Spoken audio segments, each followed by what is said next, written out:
এই বেপাৰী কেইটাই টানি ধুনি লৈ আমাৰ প্ৰিয় জুবিন গাৰ্গক মাৰি পেলালে। যতে ততে লৈ ফুৰাই, যেতিয়া তেতিয়া লৈ ফুৰাই, কেৱল লৈ ফুৰাই ননসেন্স বেপাৰী সোপাই জুবিন গাৰ্গক মাৰি পেলালে। আৰু জুবিন গাৰ্গৰ মৃত্যুৰ বাবে দায়ী এই বেপাৰীসকল। কিয় নিব লগা হৈছিল ছিংগাপুৰত নাজানে এওঁলোকে। জুবিন গাৰ্গৰ গা বেয়া, জুবিন গাৰ্গ ইমান দিন ধৰি বেমাৰ হৈছে, অসুখ হৈ আছে। এই অসুখীয়া মানুহটোক ছিংগাপুৰলৈ কিয় নিবলগীয়া হল? কিয় নিছিল? কি ধান্দাত নিছিল এই বেপাৰী বিলাকে? এই বেপাৰী বিলাকে জুবিন গাৰ্গক যেতিয়াই মন যায় তেতিয়াই বেপাৰৰ স্বাৰ্থত ব্যৱহাৰ কৰি কৰি আজি জুবিন গাৰ্গক মাৰি পেলালে ননসেন্স কেইটাই। নৰ্থ ইষ্ট ফেষ্টিভেলৰ নামত এওঁলোকে কি কৰি আছে? প্ৰতিবাৰেই জুবিন গাৰ্গক লৈ যায়, যতে হয় তাতেই জুবিন গাৰ্গক লৈ যায় বিদেশলৈ। জুবিন গাৰ্গ নগলে নহয়। এওঁলোকে নাজানে জুবিন গাৰ্গৰ গা বেয়া, ইমান দিন অসুখ, হস্পিটেলত মাজে মাজে গৈ থাকে, তাৰ পিছত ছিংগাপুৰলৈ লৈ যায় নৰ্থ ইষ্ট ফেষ্টিভেলক। নৰ্থ ইষ্ট ফেষ্টিভেলৰ নামত এওঁলোকে জাতিৰ সংস্কৃতিৰ বেপাৰ কৰি কৰি কেৱল জুবিন গাৰ্গক ব্যৱহাৰ কৰি আহিছে, আৰু আজি এনেকৈ জুবিন গাৰ্গক মাৰি পেলালে এওঁলোকে। ননসেন্স! জাতিৰ আৰু কি থাকিল? যদি জুবিন গাৰ্গে নাথাকিল, জাতিৰ আৰু কি থাকিল? তহঁতৰ দৰে পাখণ্ড কেইটামান থাকিলি। অসুখীয়া জুবিন গাৰ্গক টানি টানি চচৰাই চচৰাই দিন নাই ৰাতি নাই কেৱল লৈ গৈ থাকে, লৈ গৈ থাকে, ব্যৱহাৰ কৰি থাকে। মন কৰক, এই বেপাৰী কেইটাই বিদেশত যিমান উৎসৱ হৈছে, নৰ্থ ইষ্ট ফেষ্টিভেল পাতিছে, তালৈকে লৈ যায়। আৰু বিদেশত গ'লেতো জানে মদটো খাবই, মুকলিকে মদ খাই, তাত মদ খাই জোচ। চালা জুবিন গাৰ্গকো নেৰিলে এই বেপাৰী কেইটাই। কিমান দুখ লগা কথা। আৰু কি থাকিল অসমীয়াৰ?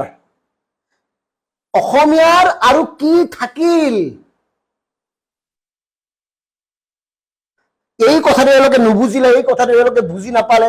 বেমাৰী মানুহটোক ওৰ পৰা তলৈ টানি টানি লৈ লৈ উঠাই দিয়ে। জুবিন গাৰ্গটো শিশু মনৰ মানুহ, উঠাই দিলে উঠি যায়। বন্ধুসকলে লগ ধৰিলে জুবিন গাৰ্গ গুচি যায়, যলৈকে লগ ধৰে তলৈকে গুচি যায়। এই বেপাৰী সোপা নৰ্থ ইষ্ট ফেষ্টিভেলৰ নামত বেপাৰ কৰি আছ তহঁতে। জুবিন গাৰ্গক দেখুৱাই দেখুৱাই, জুবিন গাৰ্গক সন্মুখত ৰাখি ৰাখি জুবিন গাৰ্গৰ স্বাস্থ্যৰ কোনো গুৰুত্ব দিয়া নাই তহঁতে। হস্পিটেলত জুবিন গাৰ্গক কিমান বাৰ ভৰ্তি কৰাব লগা হৈছিল। তহঁতে নাজানো যে জুবিন গাৰ্গ দুৰ্বল, জুবিন গাৰ্গক কেয়াৰৰ দৰকাৰ, জুবিন গাৰ্গক বাহিৰলৈ নিব নালাগে? এই কথাটো বিবেকলৈ নাহিল? আহিছিল, কিন্তু তহঁতৰ এটাই ধান্দা, জুবিন গাৰ্গক সন্মুখত ৰাখি কেনেকে ব্যৱসায় কৰিব পাৰি সাংস্কৃতিক বেপাৰীহঁত। কেনেকুৱা লাগিছে নিজে ভাবক, জুবিন গাৰ্গ নাই। ভাবক কথাটো, এই ডেকা মানুহজন নাই। কোনোবাই আজিৰ তাৰিখত এই মুহূৰ্তত বিশ্বাস কৰিব পাৰেনে যে জুবিন গাৰ্গ নাই?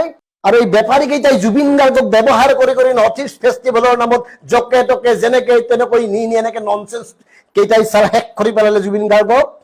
ভাবক কথাবোৰ। এই গানৰ বেপাৰী, সাংস্কৃতিক বেপাৰী কেইটাই শিল্পীজনক কেনেকে শেষ কৰি পেলালে। মাত্ৰ এটা কথাই কওক, কিয় লৈ যোৱা হৈছিল? জুবিন গাৰ্গ বেমাৰী, জুবিন গাৰ্গৰ অসুখ, জুবিন গাৰ্গ দুৰ্বল। মানুহজন শক্তিশালী দেখুৱালেও, মানুহজনে দেখাত এটা জোচ দেখুৱালেও ভিতৰি ভিতৰি মানুহজন দুৰ্বল। এই কথাটো এওঁলোকে নাজানে। তাৰ পিছত কিয় লৈ যাবলগীয়া হল? নিচে কিয় এইবিলাক সাগৰত নি এইবিলাক কৰিব দিব লাগে? সাগৰৰ ওপৰত উৰিব পৰাকে জুবিন গাৰ্গৰ শক্তি নাই বুলি এওঁলোকে নাজানে? জুবিন গাৰ্গৰ এনেকুৱা মানসিক শক্তিৰ অধিকাৰী, তেওঁতো গোটেই পাহাৰখনেই দাঙিব পাৰে, তেওঁ পৃথিৱীৰ বিৰুদ্ধে যুদ্ধ দিব পাৰে। সেই শক্তিৰ, সেই মানসিক শক্তিৰ অধিকাৰী জুবিন গাৰ্গ। গতিকে উঠাই দিছে, পাৰিম কেলে নোৱাৰিব? পাৰিম।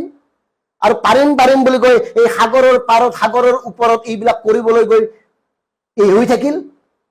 জাতিটোৰ লোকচান হল, তেওঁলোকৰ কি লোকচান হল? এই বেপাৰী কেইটাৰ। বেপাৰী কেইটাই সমবেদনা জ্ঞাপন কৰি এতিয়াও মানুহৰ আবেগৰ লগত খেলিব চাব। তেওঁলোকে এতিয়া চব কৰিব ননসেন্স কেইটাই। জুবিন গাৰ্গক কিয় নিছিল তেওঁলোকে? কি স্বাৰ্থ, কি উদ্দেশ্য আগত লৈ বেমাৰী মানুহজনক তেওঁলোকে নিছিল? এই কথাটো আমাক লাগে।